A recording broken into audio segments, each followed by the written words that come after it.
మహాగణాధిపతయే నమః. ఓం గురుభ్యో నమః. ఓం శ్రీమాత్రే నమః. పరమేశ్వర స్వరూపమైనటువంటి జ్యోతిష, వాస్తు మరియు ఇతర అనేకమైనటువంటి శాస్త్రములను మనకు అందించినటువంటి మహర్షులకి నమస్కారం. హయగ్రీవ హయగ్రీవ హయగ్రీవేతి యో వదేత్తస్స నిస్సరతే వాణి జహ్నుకన్యా ప్రవాహవత్. అరుణాం కరుణాతరంగితాక్షీం ధృతపాశాంకుశపుష్పబాణచాపాం అనిమాదిభిరావృతాం మయూకైః అహమిత్యేవ విభావయే భవానీం. శ్రీమాత్రే నమః. ప్రేక్షకులకి లలితాంబిక అమ్మవారి యొక్క అనుగ్రహం పరిపూర్ణంగా కలగాలని మనస్ఫూర్తిగా కోరుకుంటూ మనం ఈరోజు చెప్పుకోవేటువంటి టాపిక్, మన జీవితంలో ధనం వచ్చేటువంటి మార్గం ఏ రూపంలో ఉంటుంది, మనం నష్టపోయేటువంటి మార్గం ఏ రూపంలో వస్తుంది అనేటువంటి విషయం మనకు తెలిసినట్లయితే జీవితంలో నష్టపోకుండా ఉంటాము, ధనం రాబడి ఉంటుంది. అయితే దీనికి ప్రతి లగ్నానికి స్పెసిఫిక్గా కొన్ని ఉంటాయి. అలాగే అసలు date of birth, time, place తెలియని వాళ్ళకు కూడా ఎలా చేసుకోవాలనేటువంటి చెప్తాను. కాబట్టి ఏంటంటే వీడియో ఎండింగ్ వరకు చూస్తే ఇన్ఫర్మేషన్ అనేటువంటిది ఉంటుంది.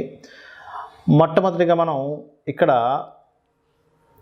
కండిషన్స్ అసలు ఏమిటి, మళ్ళీ ఇక్కడ విదేశాల్లో ఉద్యోగం చేసే వాళ్ళకి వేరే ఉంటుంది, అవన్నీ కూడా నేను మీకు ఆఖరి వరకు చెప్తాను, చూస్తూ ఉండండి. తులాలగ్నము, తులారాశి అంటే లగ్నమే మెయిన్గా తీసుకోండి, రాశి ఈజ్ ద నెక్స్ట్ స్టెప్.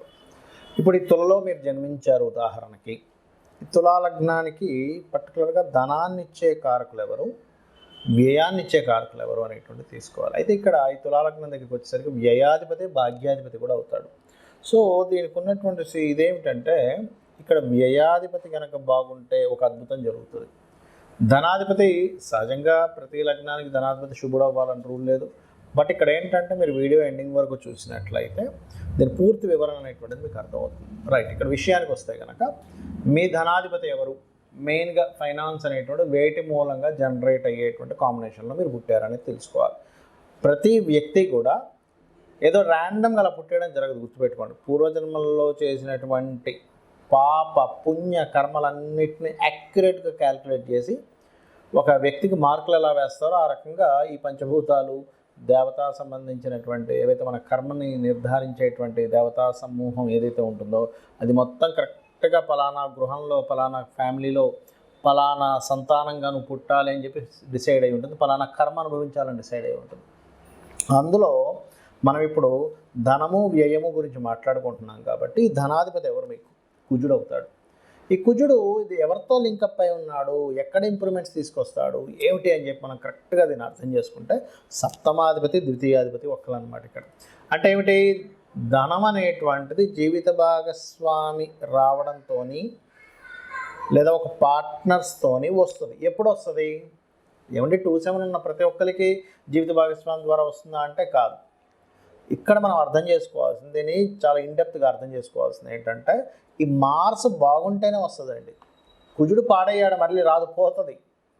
అంటే మనం ఏంటి, కుజుడు ఉన్నాడండి నాకు ధనాధిపతి, నేను వెళ్ళి రియల్ ఎస్టేట్ చేస్తాను, లేదా మా భార్య పేరు మీద లేదా వాళ్ళ జీవిత భాగస్వామి హస్బెండ్ కావచ్చు, వైఫ్ కావచ్చు, చేసేస్తానండి నాకు డబ్బులు వస్తాయా, అది మీరు బాగా అర్థం చేసుకోవాల్సింది ఏంటంటే అదేమైంది. ఇప్పుడు చూడండి, మనకి మెడికల్లో ఒక ఇది ఉంటుంది, ఆటో ఇమ్యూనిటీ డిజార్డర్ అని ఉంటుంది. అంటే ఏమిటి, ఇమ్యూనిటీ మనకి మన బాడీని కాపాడేది, మనకి శక్తిని ఇచ్చేది, హెల్త్ని కాపాడేటువంటిది. ఒక్కోసారి ఏమవుతుంది, అది రివర్స్ అయిపోతుంది, అంటే మన ఇమ్యూనిటీ మన మీద దాడి చేస్తుంటుంది. అట్లాగే జన్మజాతకంలో కూడా ఒక్కొక్కసారి ఏమవుతుంది అంటే ధనాన్ని ఇచ్చే కారు కూడా రివర్స్ అవుతాడు ఒక్కోసారి.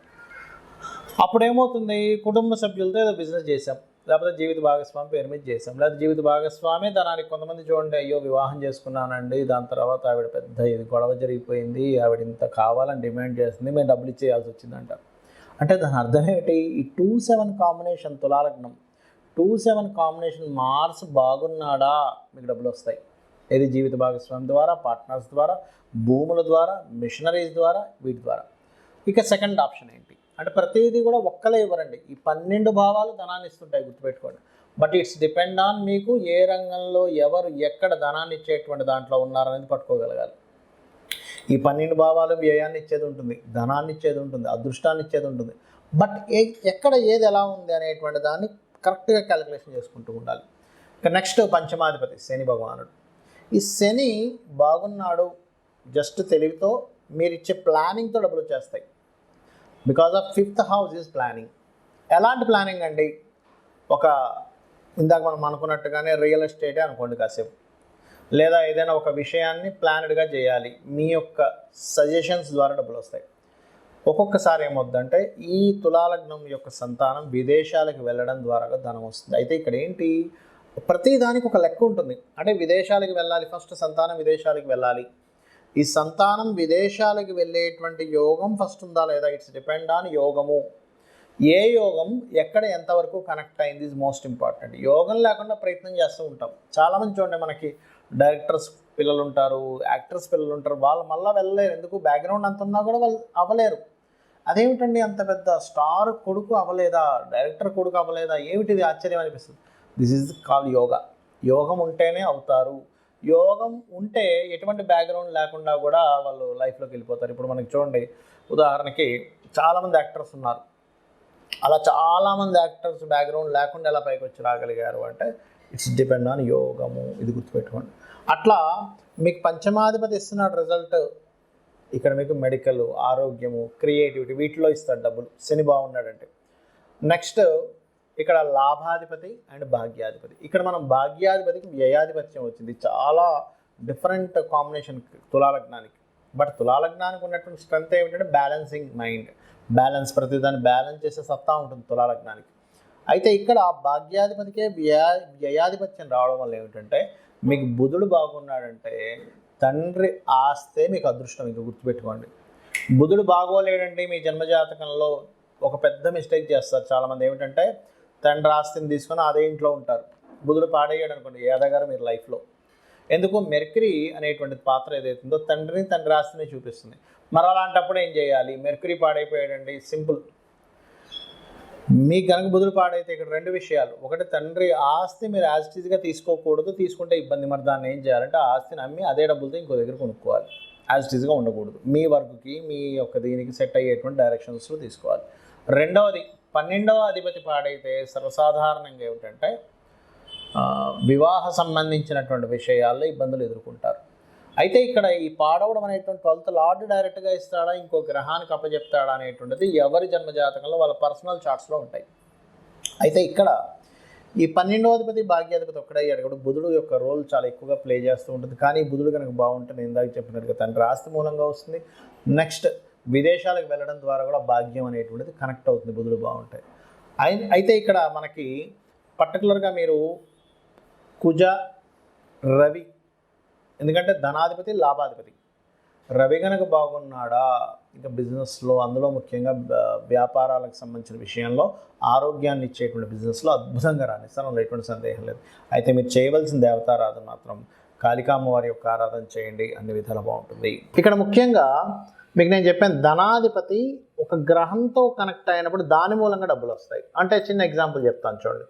ధనాధిపతి రవితో కనెక్ట్ అయ్యాడు, అప్పుడు మీరు ఏం చేయాలి, రవి బాగున్నాడా ఆటోమేటిక్గా మీరు మెడికల్ రిలేటెడ్ వాటిల్లో వెళ్ళిపోతే బాగా వస్తాయి డబ్బులు. అది ఆరోగ్యాన్ని ఇచ్చే ఏదైనా సరే. చంద్రుడితో కనెక్ట్ అయ్యాడు, కంప్యూటర్స్, ఫుడ్ రిలేటెడ్. కానీ చాలామంది అడుగుతుంటారు, ఏమంటే నాకు హోటల్స్ పెట్టచ్చా, ఫుడ్. చంద్రుడు బాగున్నాడా, ధనాన్ని కనెక్టివిటీ ఇస్తున్నాడా, ఆ మహాదశ నడుస్తుందా, గుడ్. అలా కాదండి నేను సెక్యూరిటీ సర్వీసెస్ పెట్టుకుందాం అనుకుంటున్నాను, మార్స్ బాగుండాలి. అలా కాదు సార్ నేను ఒక ఏజెన్సీ పెట్టుకుందాం అనుకుంటున్నా, ఏజెన్సీ ద్వారా నాకు డబ్బులు రావాలనుకుంటున్నా, ఏమిటి, మెర్క్యూరీ బాగుండాలి.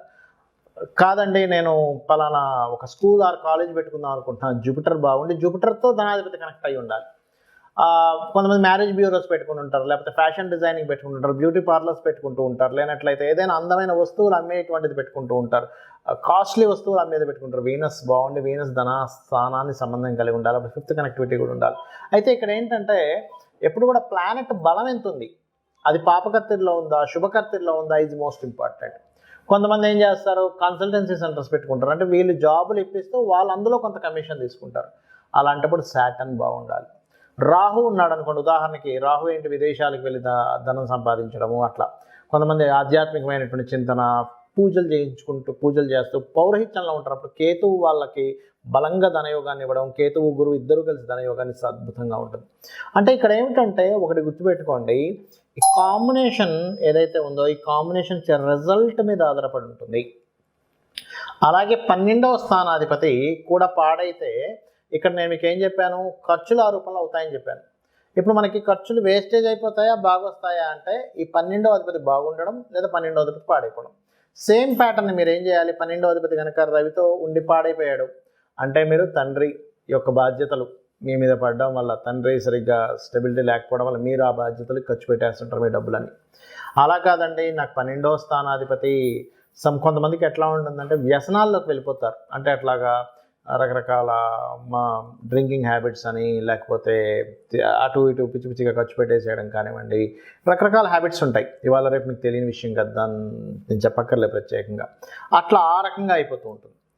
లేదండి, కొంతమందికి ఏమవుతుంది, ఎక్కువ తిరగడం ద్వారా స్పెండ్ చేస్తుంటారు. ఆ టూర్ అంటారు, ఈ టూర్ అంటారు. మూన్ 12వ స్థానంతో ఉంటే అప్పుడు అది.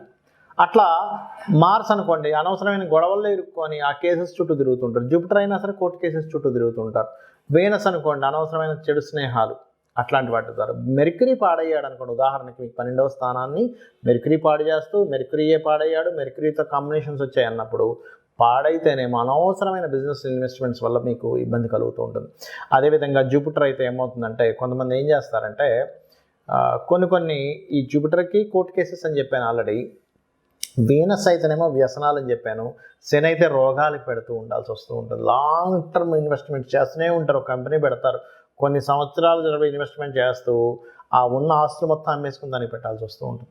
ఆ రకంగా రాహుకేతువులు అయితే కొంతమంది సాఫ్ట్వేర్ కంపెనీస్ పెట్టి ఇబ్బంది పడుతుంటారు. అంటే ఇక్కడ ఏమిటి, మరి ఇలా ఉందండి, మరి దీనికి రెమెడీ ఏమిటి? ఎందుకంటే సరే నాకు డబ్బులు వస్తున్నాయి, ఫైన్, డబ్బులు పోతున్నాయి, అర్థమవుతుంది, కానీ ఏమిటి రెమెడీ ఏమిటి? It's very clear.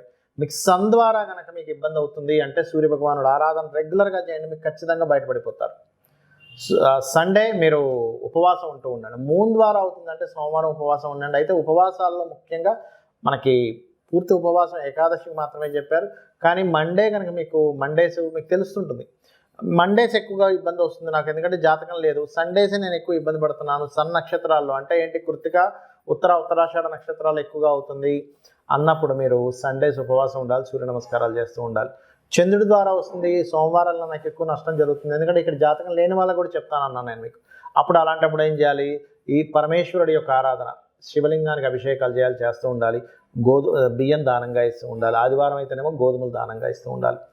అదే మంగళవారాలు అవుతున్నాయి అనుకోండి, స్కందుని యొక్క ఆరాధన చేస్తూ, కుజగ్రహం దగ్గర దీపారాధన చేస్తూ కందులు దానంగా ఇస్తూ ఉండాలి. బుధవారం ఎక్కువగా నాకు నష్టాలు వస్తున్నాయండి అని మీకు ఒక తెలుస్తూ ఉంటుంది. అలాంటప్పుడు ఏం చేయాలి అంటే మీరు పెసలు దానంగా ఇస్తూ ఉండాలి. అదేవిధంగా గోవులకి గోంగూర తినిపిస్తూ ఉండాలి. అదేవిధంగా గురువారం అవుతుంది అనుకోండి, శనగలు దానంగా ఇవ్వడము, నవగ్రహాల్లో గురుగ్రహం దగ్గర దీపారాధన చేయడం. శుక్రవారం ఎక్కువ అవుతుంది అనుకోండి, బొబ్బర్లు దానంగా ఇవ్వడం, అమ్మవారి ఆరాధన చేయడం, అమ్మవారి ఆలయాలకు వెళ్ళడం. శనివారం అవుతుంది అనుకోండి, మీకు ఈశ్వరారాధన చేయడము లేదా ఆంజనేయ స్వామి ఆరాధన చేయడము, నువ్వులు దానంగా ఇవ్వడము. శనికి సంబంధించిన ఎక్కువగా ఇబ్బంది ఉందనుకోండి, నూనెలో మీ ముఖాన్ని చూసుకొని దాన్ని చక్కగా బాటిల్లో వేసి ఈశ్వరాలయంలో దీపారాధన కోసం ఇవ్వండి. ఖచ్చితంగా మీ దోషం అనేటువంటిది పోతుంది.